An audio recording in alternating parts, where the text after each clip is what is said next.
Good morning, students. How are you all? Hope you are all good and fine. So, in today's class, we will start our portion, our first chapter, 8th class biological science. First chapter, what is science? यानी science क्या है, आखिर science है क्या। आप लोग अब 8th standard में हैं तो आप लोगों को साइंस के बारे में थोड़ा बहुत मालूम होगा कि science is the systematic study of nature, यानी हमारे आसपास के चीज़ों को स्टडी करना ही साइंस है। हमको ये थोड़ा बहुत मालूम है, लेकिन ये चैप्टर में हम फर्दर डिस्कस करेंगे कि what is science actually. So time waste किए बगैर हम क्लास में एंटर होंगे। सो जब मैं आप लोगों को क्लास बोल रही हूँ तो इम्पॉर्टेंट पॉइंट्स प्लीज़ एक नोट्स में नोट करते रहो मेरे पॉइंट्स, और स्क्रीन पर ध्यान दीजिए, ये भी टेक्स्ट बुक ही है। सो मैं जहाँ पढ़ रही हूँ आप लोग वहाँ पर ध्यान दीजिए। It is amazing to think of the facilities available today when compared to primitive era. Computers, mobile phones, internet, space shuttles, robotics, hybrid food grains, medicines, etc. are all the result of ideas which originated in some human brains. They are the people who think differently to observe and understand the nature in a specific way. Let us understand how they think and what they do. यानी अब जैसा है हमारे आसपास environment, अब जैसा है थोड़े साल पहले ऐसा था क्या? क्या क्या डेवलप हो गया? पहले कंप्यूटर्स थे अपने पास? नो, आज क्या है? एडवांस्ड कंप्यूटर्स है।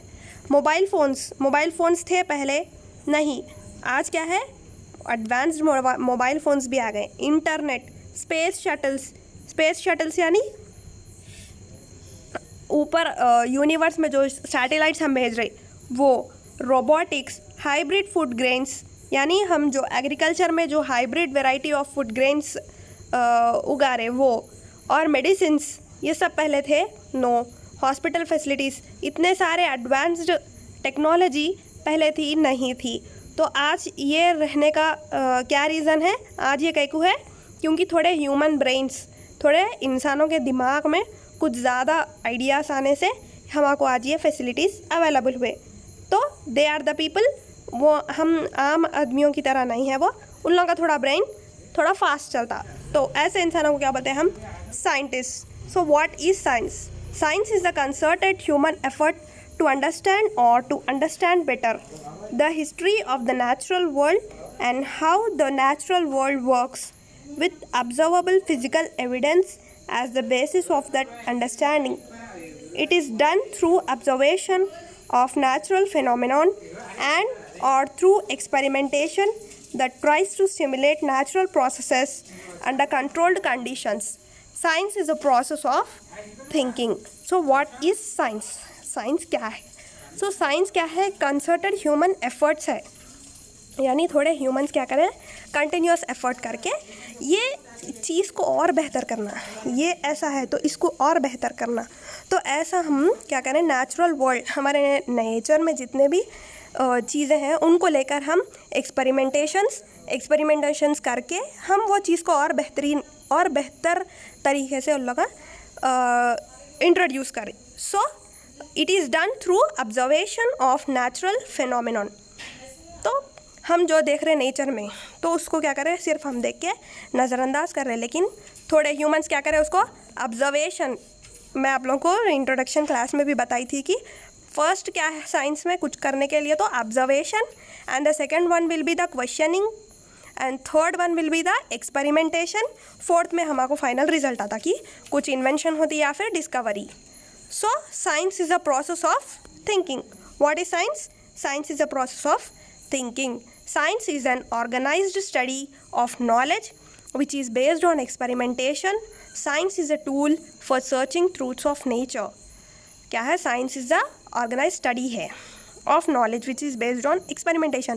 कौन सी भी चीज़ होता साइंस में बिना एक्सपेरिमेंट करे हमको रिजल्ट नहीं मालूम होता। ये चीज़ ऐसी कई को है, ये हमको बिना एक्सपेरिमेंट करे उसके बारे में हमको पूरा इन्फॉर्मेशन नहीं मिलता। सो साइंस क्या है? It is a tool for searching truths of nature. Nature में जितने भी चीज़ें हैं उन लोगों के सर्च करने के लिए science is a very important. Science is a way of exploring the world. Questioning is the primary और fundamental step in scientific thinking. यह मैं आप लोगों को पहले भी बताई कि पहले क्या करना है, क्वेश्चन। कौन सी भी चीज़ हम ऑब्जर्व करते उसको क्या करना, हम ऑब्जर्व करने के बाद क्वेश्चन कर लेना, ये ऐसा क्यों है। So there are many phenomena in nature around us which sprout up doubt in our minds. Of course, there may be problems. Let us observe the following experiences. You too can add your observations to enrich the list. तो थोड़े observations हम देखेंगे कि आप भी इन questions के ऊपर गौर करो। तो first question क्या हो गया, Why do leaves fall down from the tree after turning yellow? जब भी झाड़ पे पत्ते रहते ना, तो वो पत्ते झाड़ पे रहे उतनी देर ग्रीन रहता कलर, जैसे ही वो झड़ जाते उन लोगों का कलर क्या हो जाता, येलो। ये क्यों होता येलो, कभी सोचे आप लोग? How do ends identify sweets kept in a tin? हम एक टिन में स्वीट रखते, उसको ऐसे ही थोड़ी देर तक भूल के छोड़ दो, वहाँ पे पूरे एंड्स आ जाते, तो उन लोगों को कैसा मालूम होता कि वहाँ पे डब्बे में ना स्वीट छुपा के रखे, अब जाके वहाँ अटैक करना है अपने को बोल के? कभी सोचे आप लोग? Why can't we see stars during the day time? दिन में हमको तारे क्यों नहीं दिखाई देते, रात में ही क्यों दिखाई देते? ये दिन में कहाँ गायब हो जाते तारे? Pickles do not spoil but sambar gets spoiled soon. Why? Farmers are afraid of unseasonal rains and uncontrolled pest. How to solve these problems? How are diseases caused and how to prevent and cure them? Diseases cause कैसा हो रहा है, फिर इनका reason हम इसको कैसा prevent करना और क्यूर कैसा करना। सो ये क्वेश्चंस अपने माइंड में लेके आओ, फिर इसके ऊपर एक्सपेरिमेंटेशंस करना, तो कुछ अपने को इन्फॉर्मेशन मालूम होता। ये क्या है, साइंस है, यानी ऑब्जर्व करना, क्वेश्चनिंग करना, एक्सपेरिमेंटेशन करना, फिर हमको जो रिजल्ट मिलता, तो ये स्टडी क्या है, साइंस है। समझ में आ रहा आप लोगों को? Consider some examples. An ecologist observes the behavior of different organisms living in different habitats like crows on trees, tigers in the forest, fish in the water and earthworms in the soil. तो देखो, ecologist यानी one who studies about the earth के बारे में जो study करता है उसको क्या बोलते हैं, ecologist. So it क्या करता है, behavior of different organisms living in the different habitats. उन्होंने क्या करते हैं, ये जो भी habitats में ऑर्गेनिजम्स लिविंग जो भी ऑर्गेनिजम्स है, लाइक एग्जाम्पल क्रोस, ट्रीज के ऊपर के क्रोस को, फॉरेस्ट में है so tigers, fish in the water and earthworms in the soil. And a geologist studies the distribution of fossils and minerals in the earth's crust. और जो ज़मीन के अंदर की चीज़ों को स्टडी करते हैं उन लोगों को जियोलॉजिस्ट बोलते हैं. तो जियोलॉजिस्ट क्या करते हैं, studies the distribution of fossil यानी जो बहुत साल पहले थे अब नहीं है, तो ऐसे ऑर्गेनिजम्स को हम फॉसिल्स बोलते हैं. And minerals in the earth's crust क्या है, ये फर्स्ट लेयर है अर्थ का यानी सॉइल में. Both the scientist are making observations in order to find out patterns in natural phenomena. Observations and research done by these people enlighten the general public. An astrophysicist photographs stars, planets and distant galaxies, and a climatologist draws data from weather balloons. Similarly, there are other scientists making observations. तो scientist क्या कर रहे हैं, लगातार और लोग खोज में है कि और क्या हम खोज सकते हैं और नई टेक्नोलॉजी कैसा लेके आना. So the examples above are of observational science. There is also experimental science. A chemist observes the rate of one chemical reaction at different temperatures, and a nuclear physicist records the result of angular momentum of a particular particle in the circular path. Both the scientists are performing experiments to discover consistent patterns. A biologist observing the reaction of a particular tissue to various stimulants is likewise experimenting to find patterns of behavior. When few scientists investigate on the cause of a disease, while others may investigate on the prevention of it.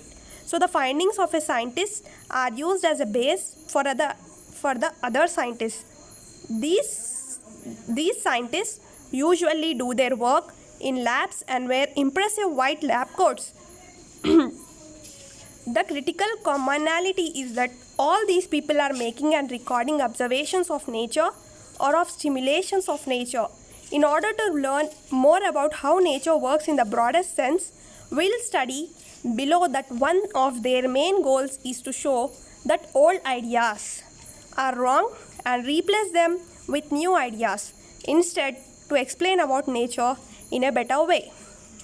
इसमें कुछ नहीं है, सिर्फ क्या है, biologist यानी जो nature के बारे में स्टडी कर रहे हैं, इन लोग क्या करते हैं, सिर्फ एक वाइट कोट पहन के लैब में एक्सपेरिमेंटेशंस करते हैं। एक्सपेरिमेंटेशंस करने के बाद इन लोगों को एक ब्रॉडेस्ट सेंस में आइडियाज़ आते। ये आइडियाज़ इन लोग सेंचुरीज एगो जो चीज़ें थे उनको लेकर और अब को लेकर थोड़ा यानी कंपैरिजन, पहले कैसा था अब कैसे है, ऐसा थोड़ा कंपैरिजन करके रॉन्ग थिंग्स को रिप्लेस करते राइट वन से। जो पहले गलत था अब उसको सही से रिप्लेस करते एंड न्यू आइडियाज़ उन लोगों के दिमागों में और न्यू आइडियाज़ आता instead to explain about nature in a better वे।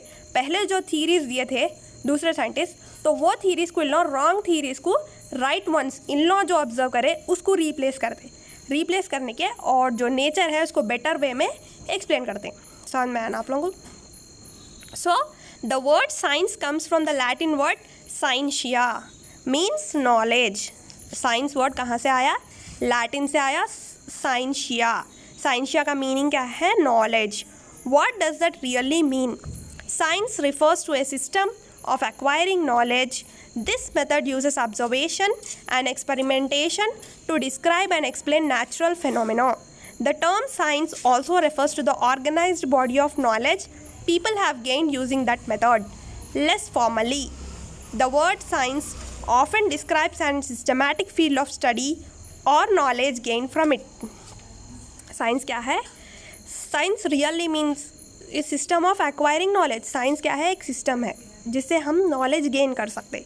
सो ये सिस्टम में क्या है? ये मेथड में ऑब्जर्वेशन रहता, मैं पहले भी बोली आप लोगों को, ऑब्जर्वेशन और एक्सपेरिमेंटेशन टू डिस्क्राइब।